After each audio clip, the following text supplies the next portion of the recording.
Welcome to the Anxiety Coaches Podcast, a relaxing and informative show where we explore anxiety, panic, and PTSD, sharing how you can overcome them for life.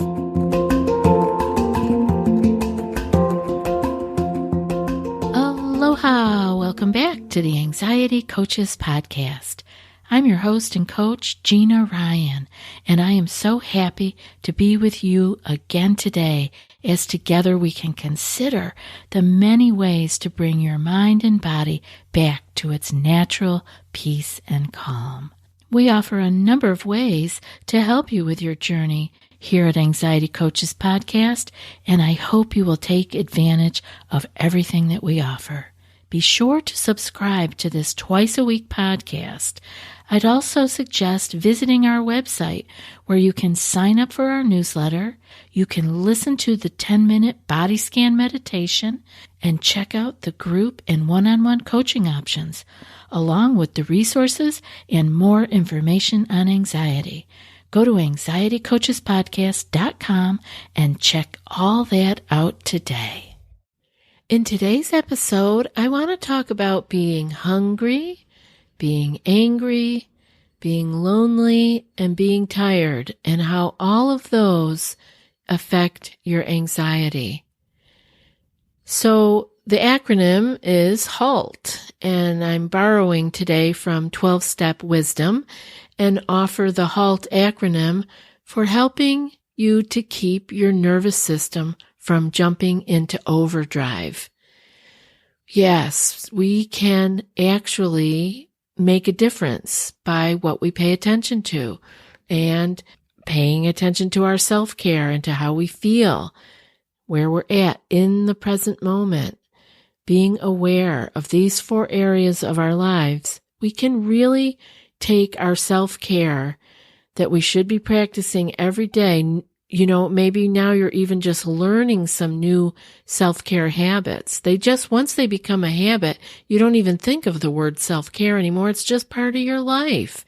But our lives have become so off track in this day and age that we have to have a term for what we're doing. Keeping an awareness on these 4 areas in our lives, we really can take this self-care to an even higher level. Many times, and I'm included in this, we think we're superhuman, right? We can do one more project, we can make one more call, send one more email, drive the kids to one more play date, whatever it is. We think we're superhuman and we can do one more thing. No matter how much we get done, we're going to do more. Let me just do a little more. But this is not taking care of ourselves.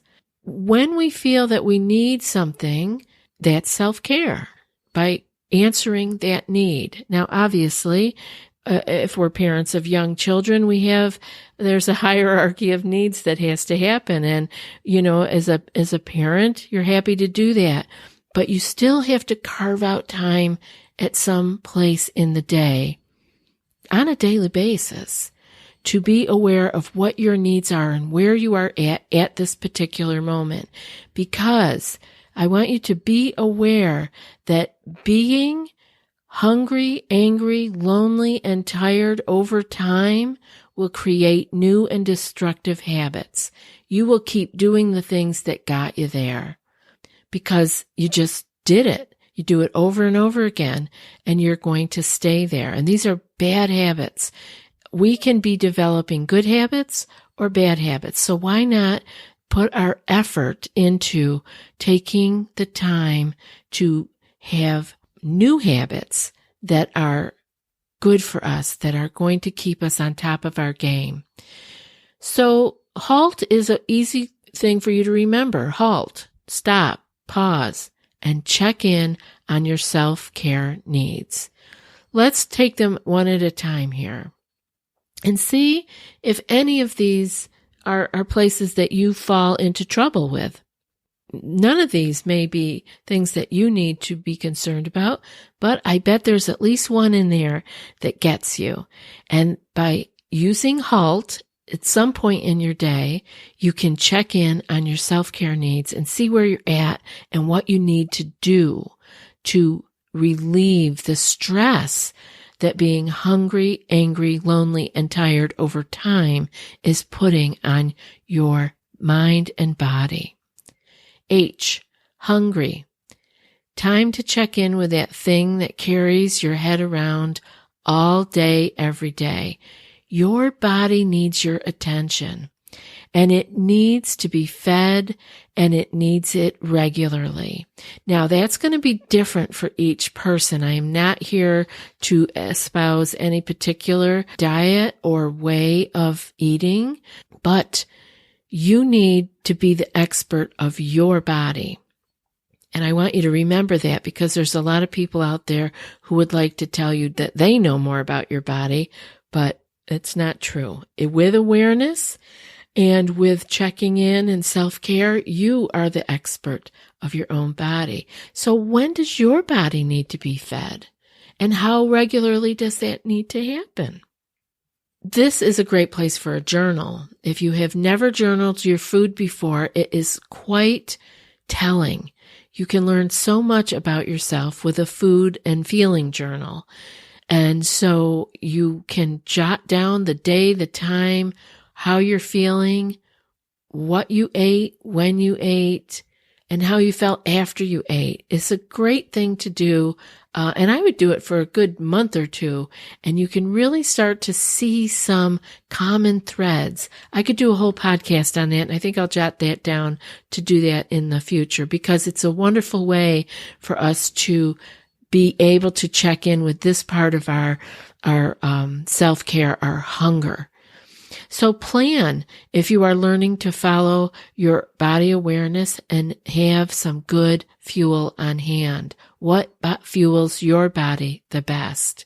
Another thing you can put in that journal is learning your hunger cues and using these numbers as to your fullness.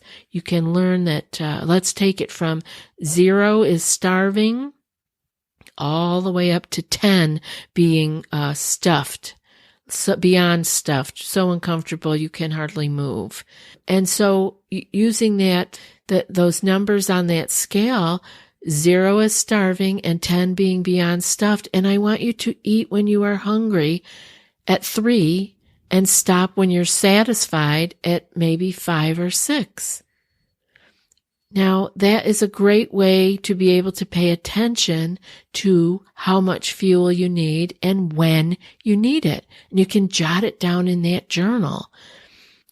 What was the number when you started? What was the number when you stopped? And sometimes we can see, if we write down our feelings around that too, we can see maybe some patterns start to come here. Maybe we overeat when we are having a struggle. Maybe we undereat when we have a struggle or wait too long. Because 0 is starving, 1 and 2 are so hungry, 1 is dizzy and ready to faint, 2 is just before you would get dizzy. So you want to eat at 3. You don't want to dip down too hungry, or you may not be serving your blood sugar needs well. And we talked about that in the previous podcast episode. So remember, you may be hungering for emotional needs too. That's why I ask you to write it down in that food and feeling journal. You're going to find out so much about yourself. You're going to be surprised. Ask yourself what you're hungering for and listen to the answer. Listen to the answer and jot it down. Some people are so craving sweets and sugary foods. Maybe they're craving sweetness in life, right? Ask yourself what you're hungering for. And again, listen to the answer. So the A is for angry. Are you angry at the world, a particular person, or just yourself? Often our anxiety is the go-to for unexpressed anger. Many people would rather be anxious than to be angry. And so now many people would rather be angry than to be anxious. So it goes either way. There are people who are afraid of anger, and there are people who are built and have made the habit of expressing anger. So unexpressed anger doesn't mean that we are acting out in anger. It means that we are aware of our feeling of anger and that we are taking time to express that in healthy ways. That doesn't mean lashing out at other people.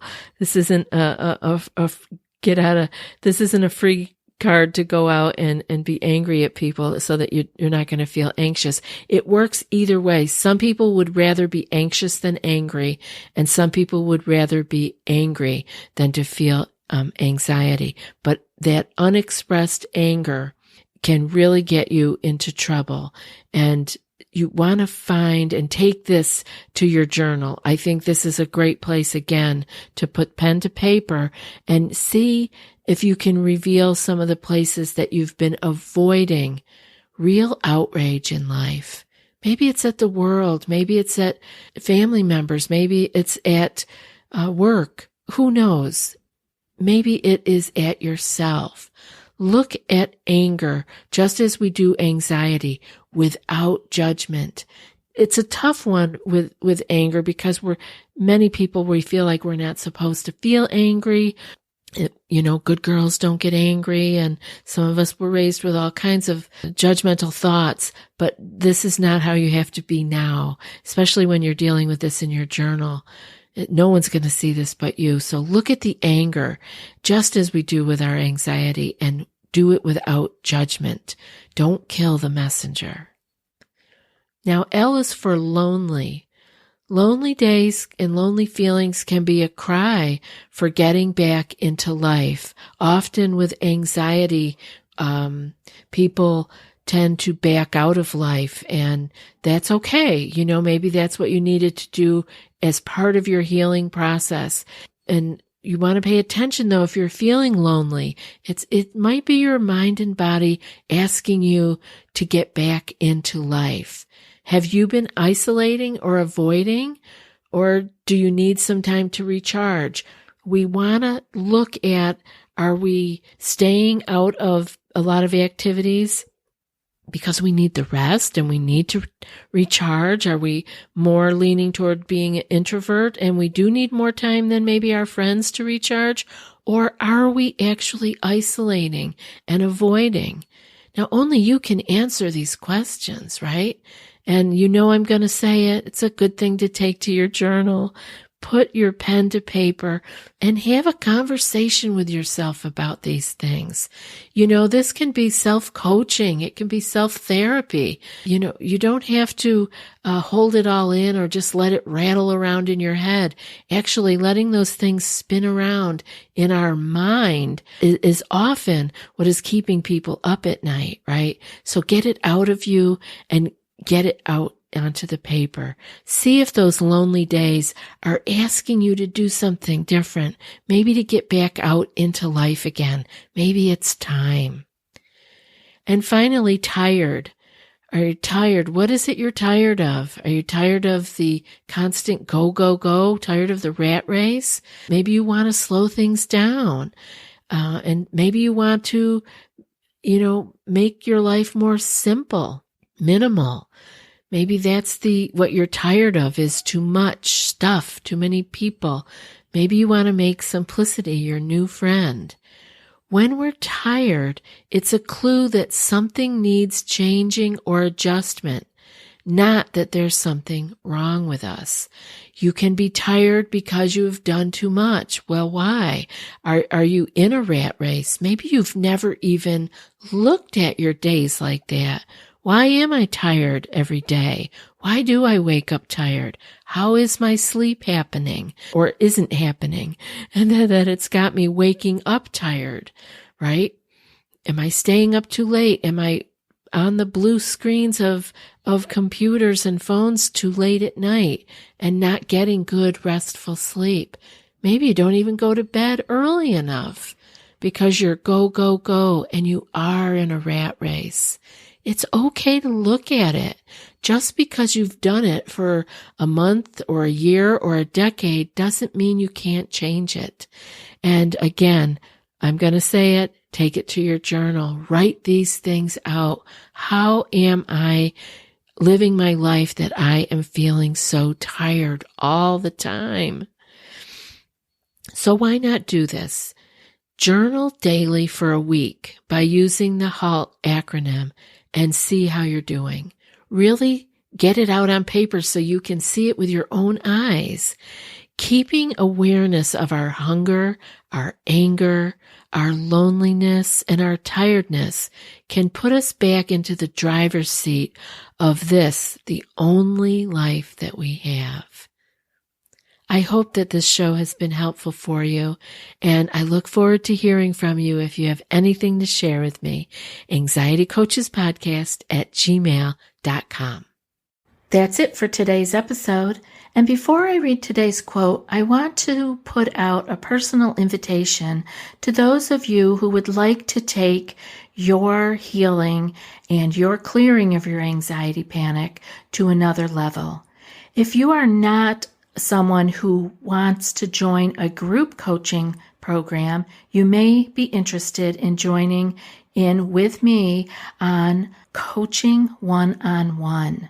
You can learn more about that at the website, anxietycoachespodcast.com, and go to the one-on-one coaching page. Feel free to send me an email, anxietycoachespodcast@gmail.com, with coaching in the subject, and I'll be sure to get back with you, and we'll take it from there. No need to have this drag on forever. And now for today's quote.